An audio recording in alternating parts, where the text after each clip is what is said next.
Well, I'm Alan Dale from Gale Force Winds. What an absolute pleasure it is to be here with the Atlantic Canadian Aerospace and Defence Association at their Maritime Arctic Safety and Security 2025 conference. Great conversations happening, an exciting time to be in this conversation, thanks to our good friends at the Ship Stop Here initiative, bringing this entire conversation alive. They know the importance of having everybody's voice in the conversations. This is the gateway to the Arctic, and we're excited to be in this conversation. And on that note, why don't you introduce yourself? Tell us what you do. Good to see you again, my friend. My name's Al Dillon. I'm the CEO of Sapper Labs Group. We are a intelligence and cyber defense company that has been working with the Department of National Defense, security agencies, and Government of Canada for many years now. Al, you and I have talked about cyber before, but right now I'd like to sort of have another style of conversation, and that's really around the money that's about to be spent. A lot of conversation going around, not only within Canada, but broadly across all of our NATO partners about big defense spending, getting that spend up as high as up to 5%. Talk to me a little bit about the need for prioritizations and things like that. Great question, buddy. And it's one of those things. I think that it's the largest discretionary budget in Canada, right? So the defense spending, and I think I sit on the Defense Industrial Advisory Group at Courtesy, thanks to Kristen and the group at ACADA, working with the government on talking about these types of things. What are the issues in procurement? What can we do? And as we look at the biggest unprecedented spend in my lifetime, and as a soldier and as a lifelong sort of commitment to the military and the domain, there are concerns, of course, about prioritization and what we should do. And it's when we shoot from the hip, there's an opportunity to really squander the largest discretionary spend in our lifetime around a targeted strategic agenda that can address real things for Canada. Mm-hmm. At the same time, so bolstering our economic development, bolstering our security, doing all that and our international relationships at the same time as we address our place in the world. So I think one of the challenges is, as we address what's called the defense industrial strategy, and I really commend the Prime Minister and his team for recognizing that we need one of those. It'll be the first of its kind. But we're going to make $9 billion in spending between now and March. At the same time, we're developing a defense industrial strategy and others. And I think we've got to at the very least identify the key buckets. And innovation in the defense domain is critical not only to the defense industry, but to many other industries, right, in the evolution of them, because a lot of the technologies, transpose, they go into maritime, they go into aviation, they go into everything. So those, because we're going to spend all that money, I think we have to get it right, at least 70% right. We got to do the analysis and not paralysis, but the analysis that makes sure we're rolling the dice, and we've decided our country are going to be experts in this domain. One of those domains is right here, maritime and Arctic security. To your point, proud Newfoundland, supporter, enabler, all the industries that are here today. It's great, but it's all for Canada, really. But the maritime agenda and the Arctic agenda needs its own bucket of money, right? Mm-hmm. It's one way to create the innovation around it and also operationalize it, and do so in community with the cultural integration with the First Nations and the Indigenous people of the North, right? So huge opportunity. We need to do that right. Yeah. And so if we can't nail the details, it's okay.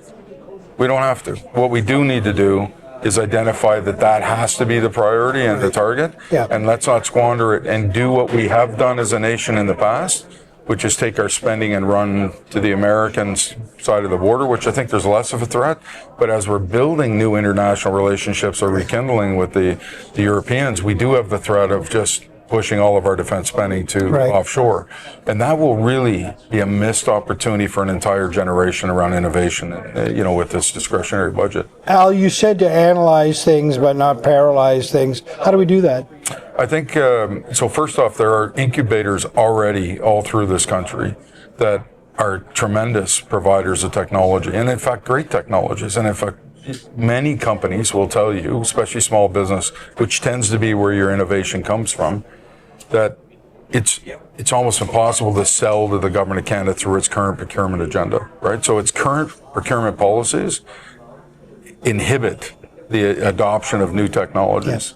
So it's really difficult to sell the country. So where do they go? They actually go to Europe and the United States and others. So we end up selling our technologies outside the countries first, then coming back to Canada because it's proven, right? It's the same old story. You've heard that over and over again. But those incubators exist. Let's identify them.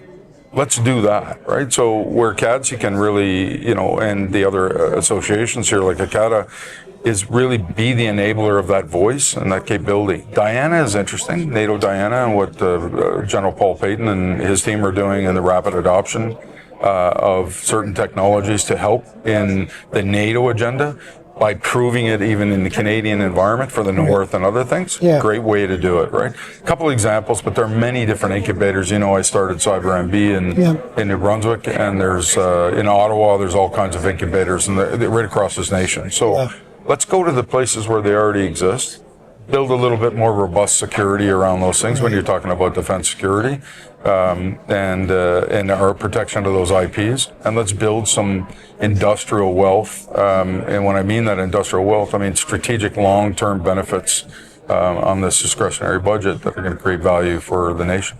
We had a previous speaker on, John Risley, I'm sure you know, talked about sort of the leadership of the country right now is focused correctly. They're moving in the right direction, sort of very happy with the way they're going. Little concerned that the next layers down aren't fully engaged in it. How do we get those next layers down? A willingness to accept risk and things like that. I think there's, this is where the Army guy might come out of me, the old, performance-oriented accountability. Is I give that next layer the opportunity to stand up and do its job, right? And if it doesn't do its job, then I think it needs to be replaced. It's as simple as that, right? So if I'm the good Prime Minister and his team with a great vision, by the way, and I would agree, and this is coming from a guy who had doubts about whether or not, the guy that wrote the values book would actually execute an agenda like he's doing right now, surprising and delightfully so, doing a tremendous job. And so when I look at that next layer, I think he also has a wherewithal to recognize that if they don't do this, and if people don't stand up within that layer, and I know there are people there that care, right? But they have not been incentivized to do it. That's the other issue. In fact, they've been disincentivized because if I speak up and I go against the grain, I'm going to get canceled or I'm going to get whatever. We just come out of this wokeness, culture and this cancel culture of many years. So I think we are progressing. The pendulum's at least swinging back.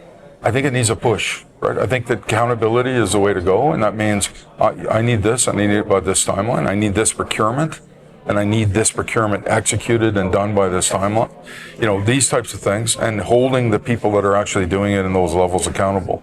And I'm seeing signs of light, right? And I mean, moving away from contracts and consultation in the context of what we would do, a TBIPS contract, the famous TBIPS, individual contracting, and getting into solution-based orientation, which will enable innovation and complete solutions going operational. I think we'll see some good things there. I know that there are people that care about that. Let them stand up. Give them the opportunity to respond. If they don't, they move on. They get canceled themselves by performance, and we change it. That is not something that we've seen a lot of in government over the years, right? Is a little bit of accountability in the public sector. I think if you got to get them back to work, they got to go back into the bloody office and they got to do their job, right? And we also need, people that are going to get things done on time and on budget. We're willing to do that within industry. I mean, I've never really left public service. You know that, right? Yeah. Once a soldier, I'm a servant of the country, right? Of Canada, like you are, like many are. So I think we're all looking for the same thing.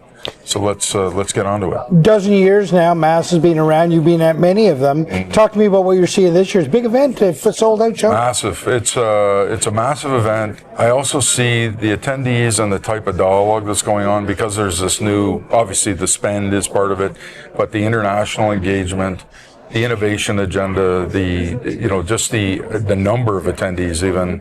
It's a fantastic event. Yeah. It continues to be, and I think, a shining light around the maritime and the Arctic agenda. I think we can bolster it even more by bringing more uniforms and more operators to this and realizing that we can incubate. And one thing I didn't mention when we were talking about what we do need to do is we need to put, and I understand they're doing an operational job, we do need to get the uniforms engaged with those incubators directly, right? Yeah. So they understand the art of the possible and vice versa. What do you need and what can we do for you? Right. You know, that kind of stuff. I love that approach, Al. Just getting them in a conversation, sharing ideas is only going to benefit everybody. And that's what Mass does. This is one spot where it incubates those initial pieces, and then if we can extend that into, you know, dedicated labs and environments to take care of the North, I think we'll do a great thing. Al, always enjoy your perspective. Great to have you on the show, and I've said this many times before. Appreciate the guy who gave me my first job out of the Navy. Thanks. Good to see you, buddy.